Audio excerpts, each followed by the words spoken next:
Welcome back to the Crochet Creatus with my friends at yarnspirations.com. This is the seated knit stitch, which is used as a pattern inside of Hot Frosty, that romance comedy movie. This particular stitch has a lot of stretch to it, as you see, and I've used Caron Tea Cakes in order to show you this example. You'll need 3 balls of that if you would like to play with that, and it does change color on its own, as you can see. This is a chunky weight number 6 yarn, so it's nice and thick, so it'll go much faster than using the thinner yarn, and it is double-sided, as you can see.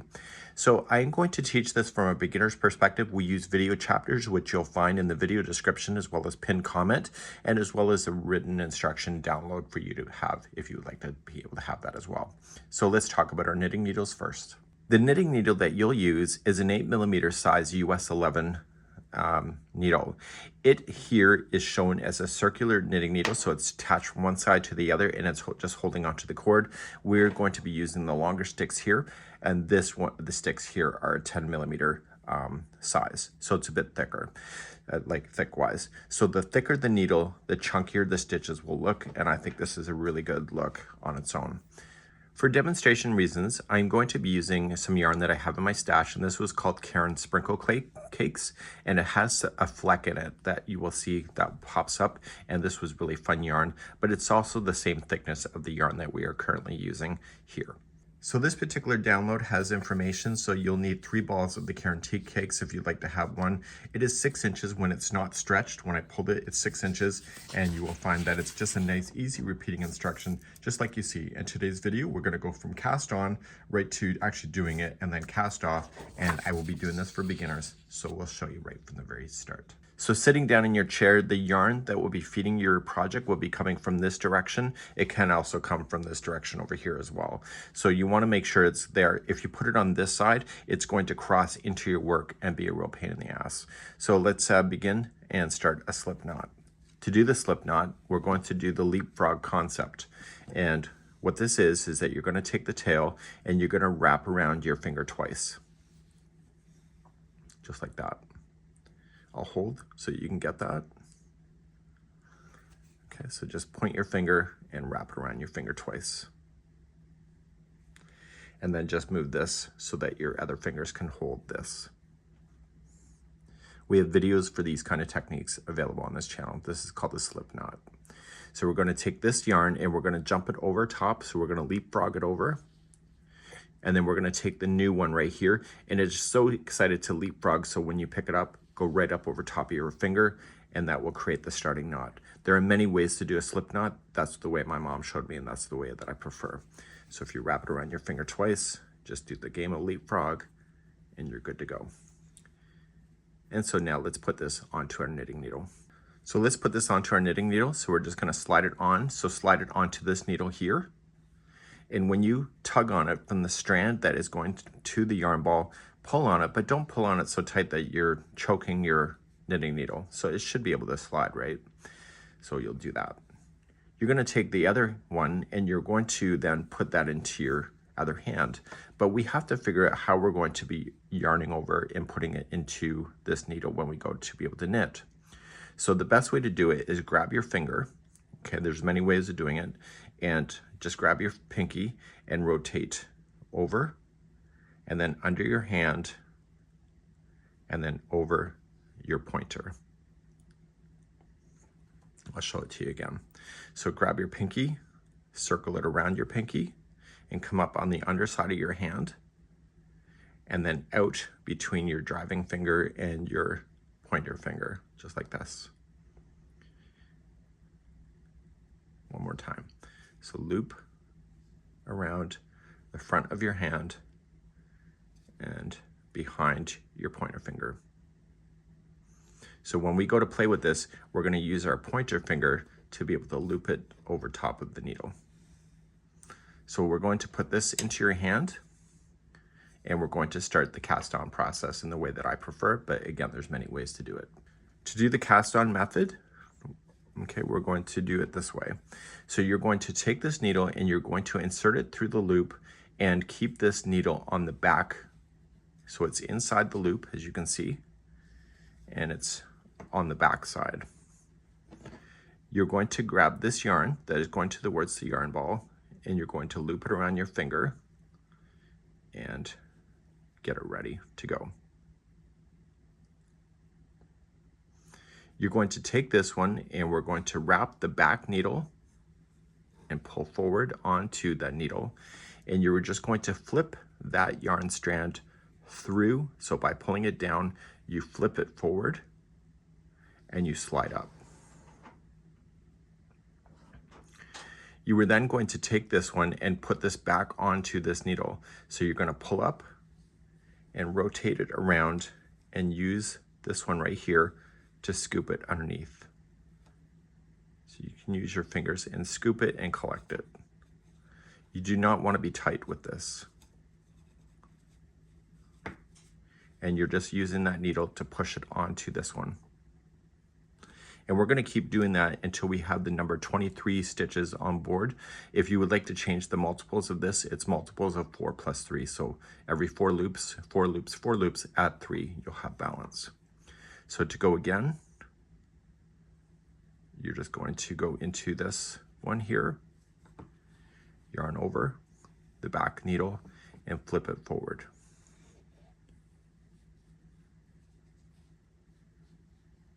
Pull forward and then rotate around. See how I'm using the pointer finger of this hand right here, and I'm preventing that from sliding off the end of the needle. And so I'm using the pointer finger to help push it on.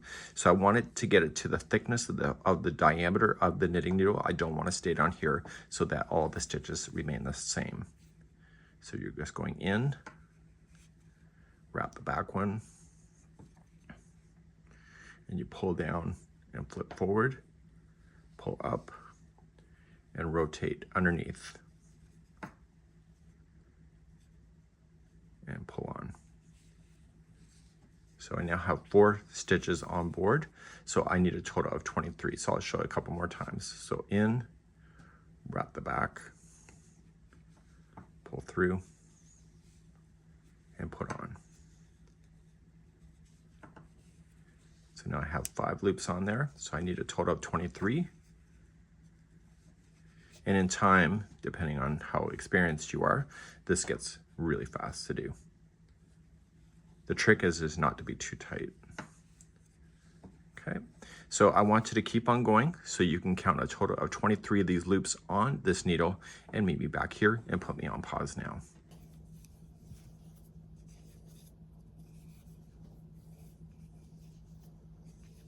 So let's get ready for row number 1. So I have a total of 23 loops, so it was multiples of 4 plus 3, so there's 20 plus 3, which is a multiple of 4 plus 3. So this will give you a 6 inches length. When you're doing it for the first time, if you've never knit before, the first one is always tight, so make sure the dog is peed, the kids are fed, the husband's gonna leave you alone, or the spouse or whatever. So you're going to do row number 1, and row number 1 is going to be tight when you do it, but then it's gonna relax, and then maybe they can talk to you after that, but you'll have to make that rule for yourself. Let's begin row number 1. So as we begin row number 1, we are going to start, and what you've been doing by sticking the needle in is partially the knit stitch. So what you're going to do is you're just going to put this needle into the first one on the back side and get the yarn into your hand and ready to go. We are going to knit 3, so in patterns it will say K3, that means knit 3 in a row. So you're just gonna wrap the back loop or the back needle, and you're gonna pull down and flip up like so. And then you're going to carefully move this loop off of that needle because now you've just transferred it over and you're knitting 3 in a row. So go and do the next one. So here, and don't be too tight, just be relaxed, and you're gonna knit. So pull down, push up, and slide. Okay, so in, wrap around, pull down, push up, and slide. So you're gonna wanna continually slide these up onto there, but don't slide it to the point where it's gonna pop off. Now the next stitch is gonna be a purl stitch. So this was the knit stitch. And before you begin the purl, this yarn that you're playing with must go between the stitches in front of your work. If you leave it in behind, you're going to gain a stitch and it's gonna look like crap. and it won't work. So just put the yarn in front first, and this time this needle, instead of going through the back, you're going to go down through the throat of the needle, or of the loop here, and you're going to come and grab it. And so this needle here is on the front of the work. You're going to take this yarn and wrap it around that needle, and you're going to pull down, and you're going to push that needle backward to capture the loop that you just made, and you're just going to slide this loop off. Okay, so now we're going to knit 3. So to do the knit stitch, we have to get this yarn back to the back of the project, so in behind first, and you knit the next 3. So just going in, wrap the back, pull down, push up, and slide off. So that was 1. So in, wrap the back, pull down, push up, and slide. One more time. So in, wrap the back, pull down, push up, and slide. And now the next one is going to be a purl. So we'll talk about the repeating in a second. So to purl, we have to get the yarn in front. So go between the 2 needles, stay on the front, take this one here, go down through the throat of this loop,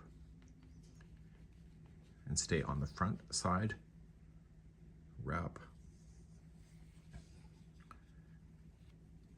and push back, and slide off. So the repeat all the way across is going to be always knit 3, purl 1, knit 3, purl 1, and the very last 3 stitches will be a knit. So what I want you to do is continue the same sequence. So knit 3, purl 1, knit 3, purl 1, and after the last purl 1 is in, you should have 3 stitches left, and I will see you there just to make sure that you're finishing off properly. And this is row number 1. So I'm getting close to the end. So I've just knit 3, I'm going to purl 1,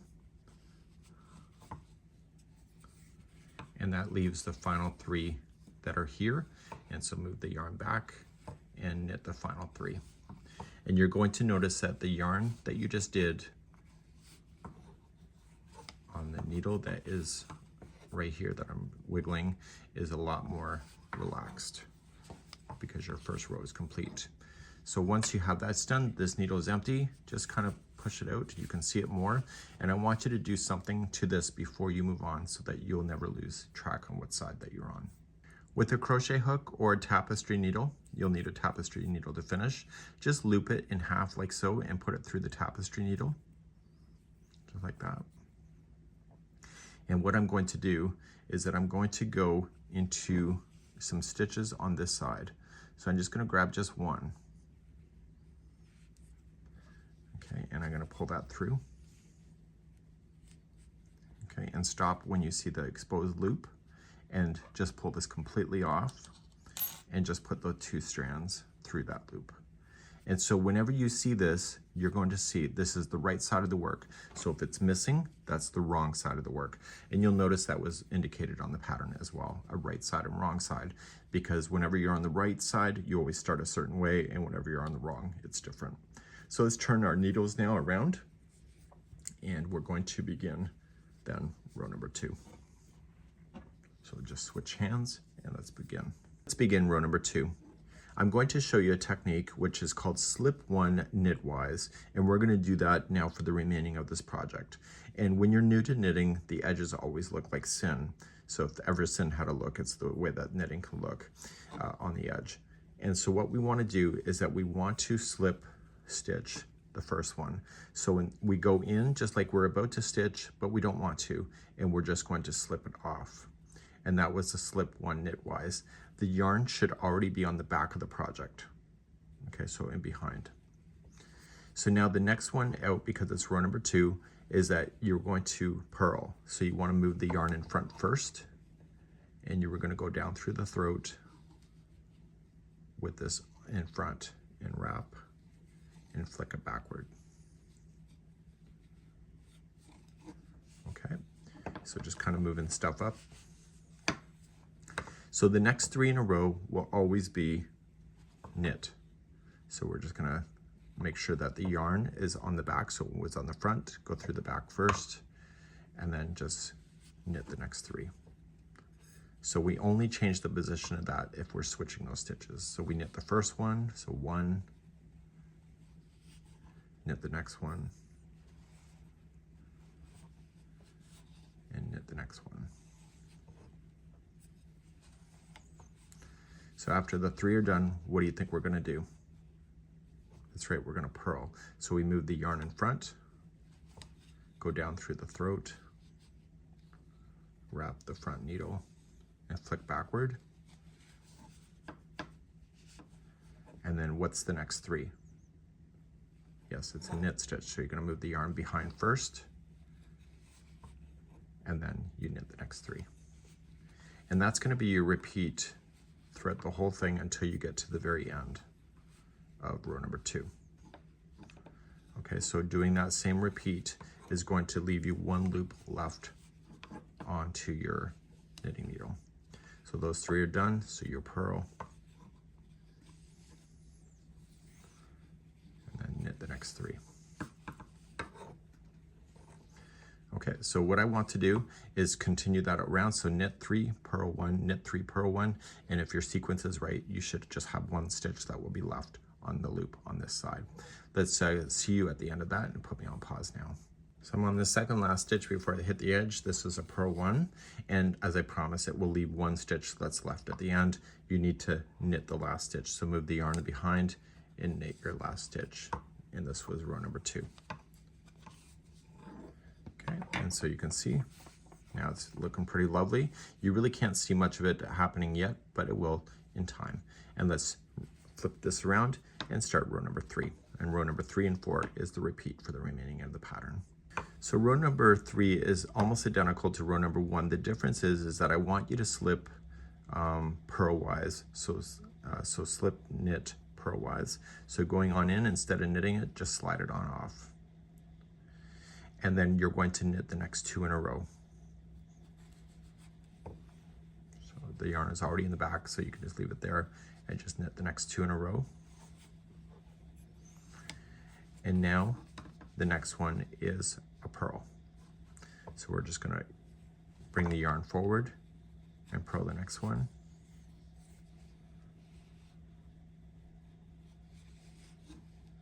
And now the sequence starts all over again. So we're going to knit the next 3. So 1, 2, and 3. And then you're going to purl 1. So what we want to do is we want to go all the way to the other side. And after your purl 1 that you'll have 3 loops that are left over onto this knitting needle here, and we're just going to knit the final 3. And I'll see you there in a few moments. So just put me on pause now. So make sure you move that yarn back before you start the knit. I'm coming up to the end. I'm just purling, and I have 3 stitches left over on this knitting needle, and you're going to knit the final 3. So whenever you're in the end of a row number 3, that's how it's going to end every time. Okay, and now let's switch hands and turn. You can really see it coming out now, and we're going to begin number 4. Row number 4 is identical to row number 2. So you're going to knit, let's begin row number 4. It's identical to number 2.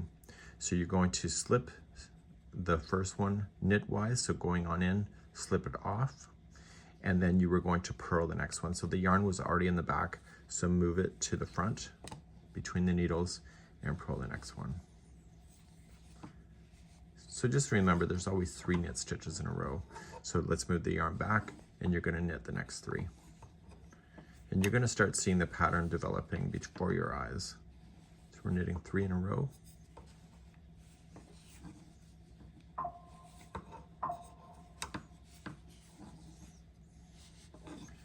And then you're moving the yarn in front.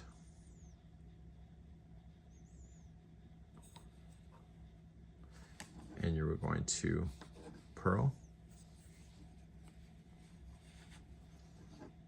Okay, move the yarn behind, and you're going to knit the next 3. So you're just keeping that same sequence.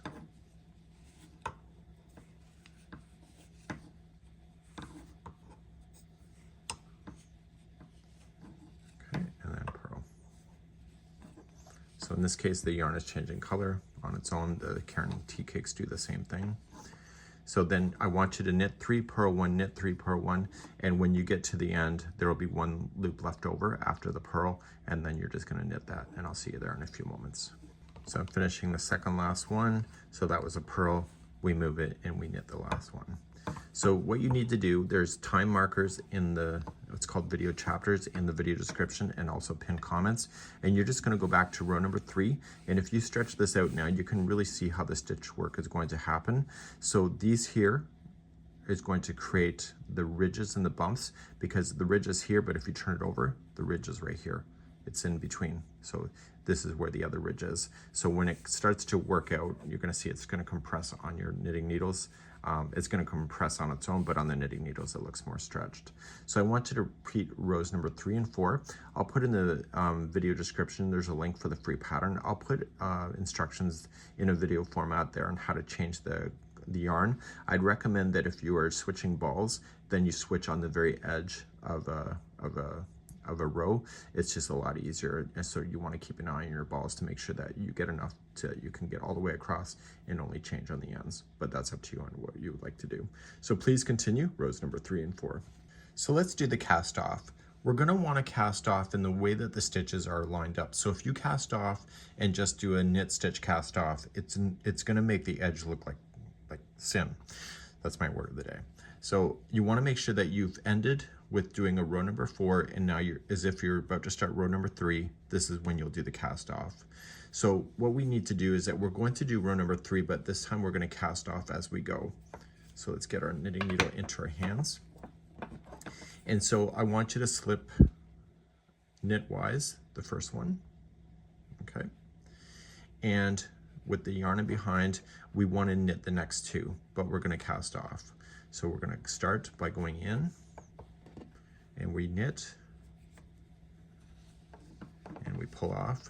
And now carefully, with this knitting needle that is moving, you want to just grab the first one and pull it up over top of the other one that's already on the knitting needle. If you keep the slack tight on this side, it prevents this other loop that I'm trying to keep on from sliding off. So that was knit that one. We're going to knit the next one.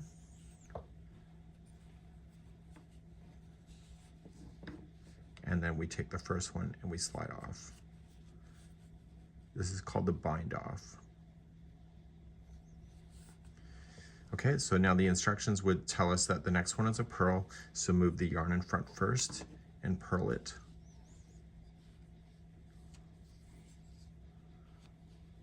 And slide off. And now we're going to move the yarn back because it will be out of your way, because the next 3 are knit anyway, and we're going to take that one and slide it up over top. Take your time with this, it can be a real pain. Just like that.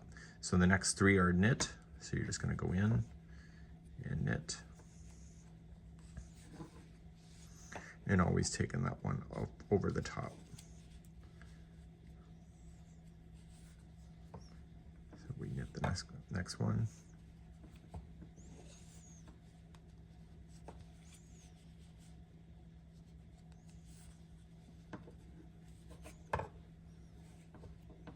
There's 3 knit in a row. And then what's the next one? That's right, it's a purl. So move the yarn in front first. You're going to purl it. Slide up. Move the yarn in behind before you bring it up over top. Okay, so then you'll knit the next 3 in a row and then purl, and keep on doing that all the way to the very end. And at the very end, the last one is just going to be 3 stitches left, and so the last are just 3 knit stitches that you'll be doing the same thing, and that's where I'll meet you back here in a moment. So we're just close to the very end. So biggest mistake I made when I learned to knit, that I thought the cast off is always the same, and it really depends on the stitches that you're doing to make the edging look the same as the way you started. So in this case, because out of the first row we started with the fancy stitch work, we need to end with the cast off in the same way. So we come right to the very end, and before you get too excited, we want to just pull up a loop on this, and you're going to trim your yarn and just push that yarn through that loop to lock it. If you don't, this whole thing will unravel like in 2 seconds. Now you're just going to take your strand that you had with the tapestry needle, and you'll do this with all the strands that you'll have, whether it's the beginning or the end. If you had to change your balls, which you probably had to, is that you're just going to weave it into the stitch work 3 times. And so you can see that this thing has flexibility, so when you pull it through, you want to make sure that it's going to keep its flexibility so it's not too tight. So if you pull too tight, it will never be able to stretch back out. So just kind of give it a pull and then just weave it in 3 times. In this case, because of the size of the yarn, go between the plies, not just between the strands, and that'll really get it stuck. And this is a double-sided pattern as well, so it can be seen on both sides. So you just want to be really nice about it, and that would be how you would do something like that. And so you'll do that with the beginning strands, and this is exactly what you'll have. This is your Hot Frosty knit scarf stitch called the seated knit stitch.